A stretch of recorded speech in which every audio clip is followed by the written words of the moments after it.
Okay, so today I'm going to spend a bit of time talking about the new miniseries based on the JonBenet Ramsey case, which was a child murder case in 1996. And essentially, I'm just going to walk through what we know about this so far based on what um, the production company Paramount has said, what the logline for the TV show has been given, and who's been cast on it, and also what we've seen from the true crime genre in the past already. I'll run through the little introduction that I've written for this case to sort of explain the brief details about what's going on. So, the JonBenet Ramsey case is a widely publicised child murder case from 1996 in which the aforementioned minor was reported abducted by her parents after a ransom note was found demanding over $100,000. Just hours later, she would be found dead as a result of asphyxiation by strangulation in the basement of their house. In the 30 years since this case, the media and public have devoured the case through books written by journalists or family members, TV documentaries covering the case, and TV interviews by persons of interest involved in the case. With the explosion in the true crime genre over the past 10 years, it is little surprise that one of the major streaming services has snapped up this case to cut out a piece of this incredibly profitable pie. In 2022, Netflix scored the latest major hit in the genre with Dahmer Monster, the Jeffrey Dahmer story miniseries, with the streaming service reporting that 56 million households had watched all 10 episodes after just 2 weeks of release. Despite this major commercial success, the series was criticised for the perceived romanticization of Dahmer, perceived passing the buck to the system rather than the man, and in Tony Hughes' mother's opinion, misrepresenting how events occurred. I forgot to put in there, but Tony Hughes is one of Dahmer's victims, so obviously, when the TV show came out, his mother, felt inclined to give an opinion, which is her right, and it's understandable why she did so. Despite all the criticism of the show's portrayal of events, the show and its showrunner were given the green light for a second season, this time covering the Menendez brothers, perhaps not surprising given the overwhelming commercial reach of the first season. There is of course no guarantee that the JonBenet Ramsey show will succeed, but it does beg the question, how far is too far in the pursuit of true crime profit? This case has no definitive suspect and no clear favourite. So what is the through line? Could it perhaps be about the salacious nature of the media's attempt to delve deep into the Ramseys' lives, most notably Mother Patricia Ramsey's enrolment of JonBenet from a young age in beauty pageant contests? So where does this leave the family, friends and acquaintances of JonBenet? Are they protagonists, antagonists, loving family members, or opportunists sensing a payday? In the press release for the show, Paramount describes it as following, quote, the Ramsey family, before and after the tragedy, as they go through the painful loss of a child while facing intense public scrutiny caused by a media frenzy that caused this case to captivate an entire nation. At the heart of the series, it was the story of Patsy and John Ramsey, exploring the unbreakable partnership of these two complex people, as husband and wife, as mother and father, who had committed themselves and their children to building the narrative of a perfect, privileged life, only to have it destroyed one Christmas night in 1996, end quote. Paramount CEO Chris McCarthy describes the case as having a, quote, long, haunting shadow over American culture for nearly 3 decades, end quote. Also going on to say that the series will, quote, illuminate her story with acuity and nuance, end quote. And finally, the show's logline saying that the case, quote, captivated an entire nation and left us with more questions than answers, end quote. So, I think it's worth mentioning, as I did in the introduction there, that this series is going to be releasing on Paramount Plus, who, they might be going through a bit of a rough time right now. The merger seems to have caught a snag with a new bidder coming in, so we don't really know what's going to happen there. Paramount Plus has never really taken off in comparison with Disney Plus and Apple and Netflix and Amazon Prime. I would say it's a maybe one or two levels below that. They've had successes like Yellowstone, like 1882, 1922, I believe it's called, with Harrison Ford and Meryl Streep. But they've never really taken off. But nevertheless, I would still say this show has a major backing here.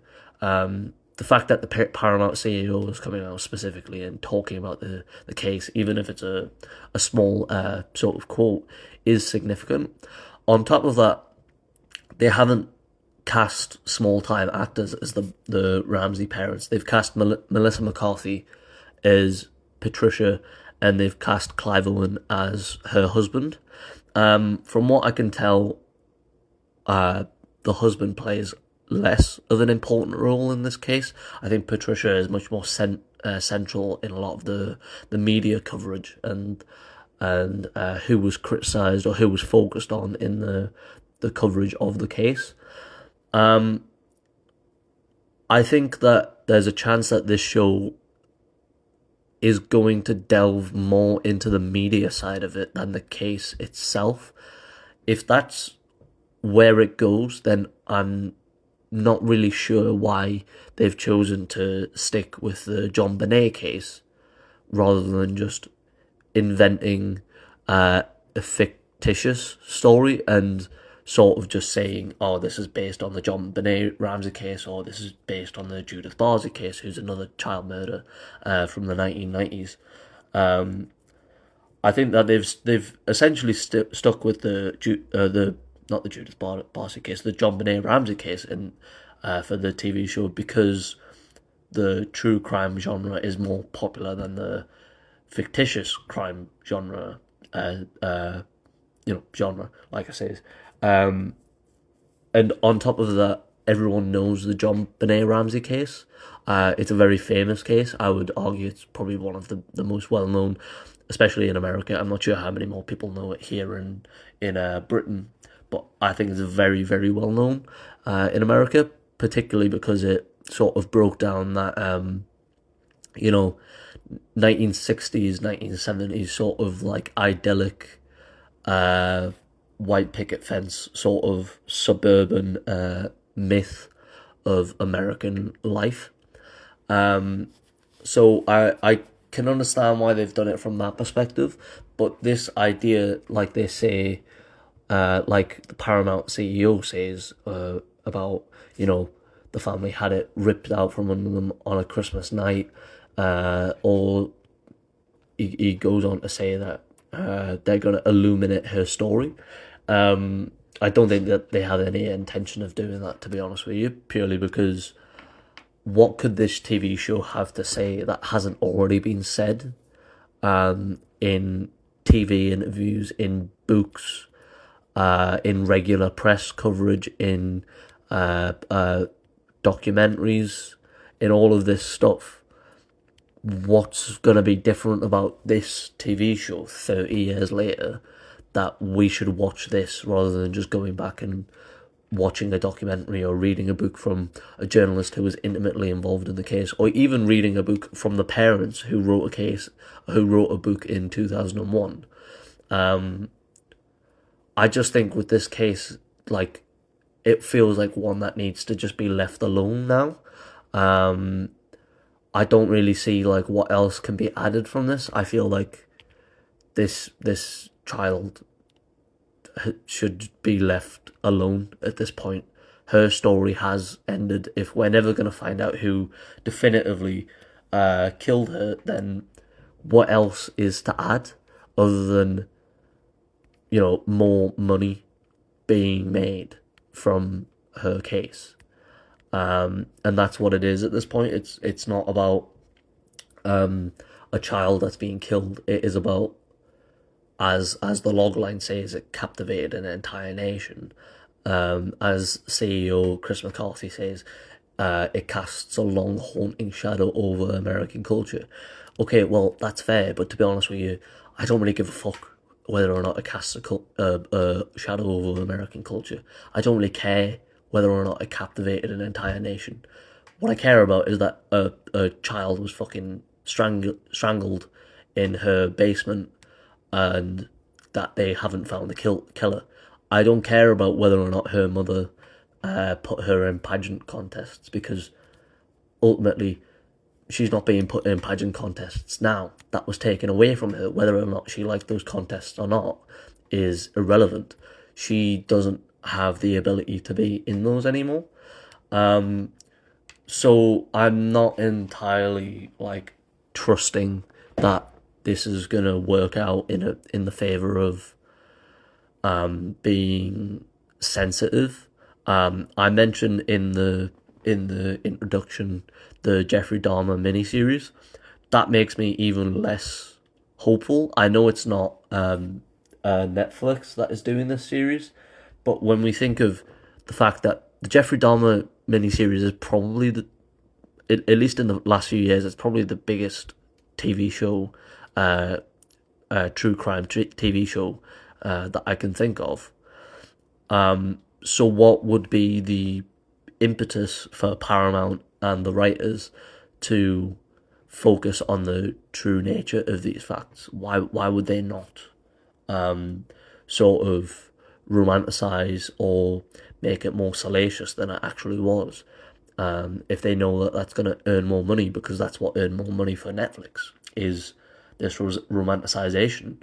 I also think the fact that there's never been anyone found in this case makes it even the more strange for me to focus on this one. It's not like Making a Murderer, where I can go on Wikipedia and in that case I can find them saying, well, maybe this guy did it, maybe that guy did it, we don't know. Here's this theory, here's that theory. On the Wikipedia page that I read, it just doesn't seem like there is any clear-cut favourite. So this just, it can't be about her murder unless you're going to leave that really open-ended, in which case I don't understand why your series would be compelling, because there is no conclusion there. And from that perspective, then it's potentially salacious and romanticized, and then it's also just not a compelling TV show, which I hate to think about this case in that manner. I don't want to think about this in the manner of like, does this make a good TV show? Because I just don't think it should be. But I really just don't see how this makes for good TV. A TV documentary, I can understand how it makes a good content for a TV documentary. I can understand how it makes good content for a book. Those things make sense. But in a TV show where you're expecting a conclusive ending, then I don't understand what the ending could possibly be in this case. It's very early days, so I could just be speaking out of my arse here, and that could be I could be proven wrong, but I don't see what that could be right now. I do think it's also worth mentioning, if you go on Paramount Plus, and this is to speak to the salacious, or the potentially salacious nature of this TV show, I think it's worth mentioning some of the other true crime content that's on Paramount Plus. So I've pulled a few names out here, just to see what everyone thinks, what I even think. So they have a documentary called "The Man Who Took Shannon Matthews," and the thumbnail for that documentary is the perpetrator's mugshot. It's his mugshot, and then the other one that I pulled out is a documentary called "The Yorkshire Ripper's New Victims," which I would say prioritizes his agency over the lives of others from the very title, because it's assigning more people to this like terror of the Yorkshire Ripper. So I haven't seen these, but just from those titles, I wouldn't be very surprised if this comes off as salacious, if this focuses more on Patricia Ramsey and the parents, and even JonBenet's brother, rather than her herself. It's very early days, but just on like speculating and even what they say in their quotes, like the logline and the Paramount CEO, I'm not exactly enthusiastic, and I'm not exactly sure that this isn't gonna be salacious and taken advantage of. I could be wrong, but given that the way the true crime genre has gone, and it's not really treated with much sensitivity, even if we look in the case of most recently, it's not true crime, but the Blake Lively film "It Ends With Us." There was a lot of insensitivity in how that film was promoted and how she promoted her own film. She was talking about go with your girlies and wear floral dresses, and then they were, you know, making T-shirts and mugs and stuff like that as merchandise and selling them, and then that ended up being a film about domestic abuse and how do you overcome that. So I'm just not entirely convinced that a Hollywood studio is going to treat this with the respect it deserves. Obviously, in the case of It Ends With Us, that's a fictitious story, so you can be a bit more loose, even though it's still domestic violence. So how loose you can be is it's not like you should just be romanticizing that, anyways. But with this case, I think it's another one that they need to be very careful with. But all in all, I don't think that there will be. I think that this probably will end up being romanticized, and I probably think that this will end up being manipulative. And even if I'm being completely honest, I think that this video I'm doing now is probably pretty manipulative, because why I'm helping promote this when maybe I should have just avoided it. And so, am I part of the problem? I don't know. Is people who are watching this part of the problem? I don't know. I suppose my perspective would be I'm just here to report the news, and this is what I've seen. So I'm gonna report on this because I think I have to objectively, but I'm not sure that Paramount hold themselves to that same standard. Their sort of impetus is to make money and to make entertaining stuff. And how do you make entertaining stuff? It's by making stuff up, and or at the very least exaggerating true events. So I'm not entirely confident. But yeah, I've been going for 20 minutes, so I'm going to leave it there. Thank you.